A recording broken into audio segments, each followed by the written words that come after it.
ಬಾಗೇಪಲ್ಲಿ ಪಟ್ಟಣದ ಹೊರವಲಯದ ರಾಷ್ಟ್ರೀಯ ಹೆದ್ದಾರಿ 44ರ ನಾರೇಪಲ್ಲಿ ಟೋಲ್ ಪ್ಲಾಜಾ ಹತ್ತಿರದ ಚೌಧರಿ ಗಾರ್ಮೆಂಟ್ಸ್ನಲ್ಲಿ ಮಹಿಳೆಯರು ಬೆಳಗ್ಗೆ ಪ್ರತಿಭಟನೆಯನ್ನ ನಡೆಸಿದ್ರು. ತದನಂತರ ಇಲ್ಲಿ ಉದ್ವಿಗ್ನ ಪರಿಸ್ಥಿತಿ ನಿರ್ಮಾಣವಾಗಿತ್ತು.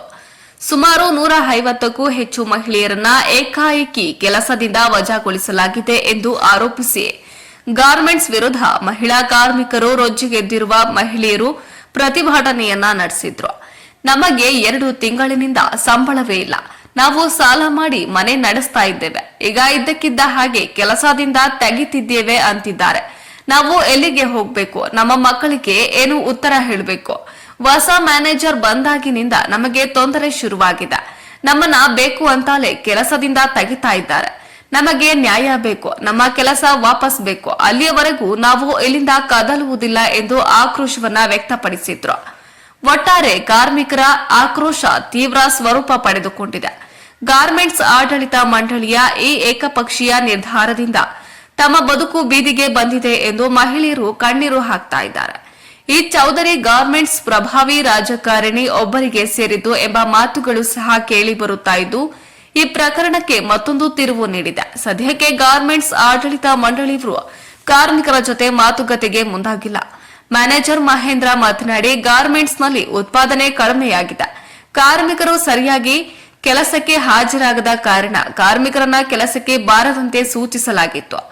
ಮಾಲೀಕರು ವಿದೇಶದಲ್ಲಿ ಇರುವ ಕಾರಣ ಅವರೊಂದಿಗೆ ಚರ್ಚಿಸಿ ನಂತರ ತೀರ್ಮಾನ ತೆಗೆದುಕೊಳ್ಳಲಾಗುತ್ತದೆ ಎಂದು ನಾಳೆ ಕೆಲಸಕ್ಕೆ ಬರಬೇಕು ಎಂದು ಹೇಳಿದ್ರು.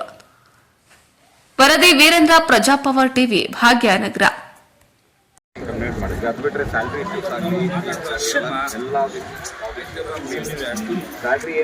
ಸ್ಯಾಲ್ರಿ ಸ್ಯಾಲ್ರಿ ಎಲ್ಲಿ ಸ್ಯಾಲ್ರಿ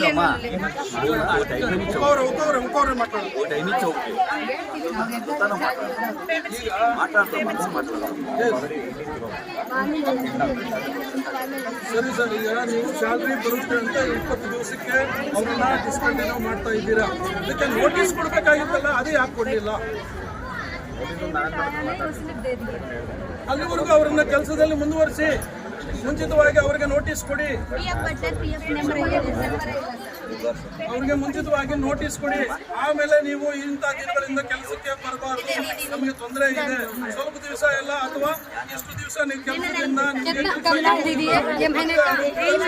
ಕಾನೂನು ಪ್ರಕಾರ ಒಬ್ಬ ಕಾರ್ಮಿಕರನ್ನ ಕೆಲಸದಿಂದ ತೆಗಿಬೇಕಾದ್ರೆ ವಿತಿನ್ 3 months ಮುಂಚಿತವಾಗಿ ಅವರಿಗೆ ನೋಟಿಸ್ ಕೊಡಿ. ನಮಗೆ ಈ ಥರ ಸಮಸ್ಯೆ ಇದೆ, ಪ್ರೊಡಕ್ಷನ್ ಸಮಸ್ಯೆ ಇದೆ ಅಥವಾ ಇತರೆ ಸಮಸ್ಯೆಗಳಿದ್ದಾವೆ, ನೀವು 3 ತಿಂಗಳ ನಂತರ ನಿಮ್ಮನ್ನು ಕೆಲಸದಿಂದ ತೆಗಿತಾ ಇದ್ದೀವಿ ಅನ್ನೋದನ್ನು ನೀವು ದೃಢಪಡಿಸಿ ಅವ್ರಿಗೆ ನೋಟಿಸ್ ಕೊಡಬೇಕು.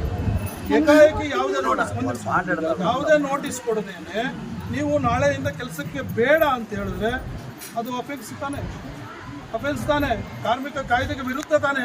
ಯಾಕೆ ಆ ಥರ ಮಾಡ್ತಿದ್ದೀರಿ? ಅದಕ್ಕಾಗಿ ಅವರು ನಿಮ್ಮ PF ಅಕೌಂಟ್ ಕ್ಲಿಯರ್ ಆಗಿರೋಲ್ಲ, ಇನ್ನು 2-3 ತಿಂಗಳು PF ಕಟ್ಟಬೇಕಂತ ಇದ್ದಾರೆ, ಮತ್ತು ಸ್ಯಾಲ್ರಿ ಅರ್ಧ ಕೊಡ್ತಿದ್ದಾರೆ ಅಂತ ಹೇಳ್ತಿದ್ದಾರೆ. ಇದಕ್ಕೆಲ್ಲ ಕಂಪ್ಲೀಟ್ ಆಗಿ ನೀವು ಡೀಟೇಲ್ಸ್ ಕೊಡ್ಬೇಕು ತಾನೆ, ಅವ್ರಿಗೆಲ್ಲ ಉತ್ತರ ಕೊಟ್ಟು ತಾನೆ ನೀವು ನೋಟಿಸ್ ಕೊಟ್ಟು ಮತ್ತೆ ಅವರಿಗೆ ಈ ಥರ ಕೆಲಸ ತೊಂದರೆ ಆಗಿ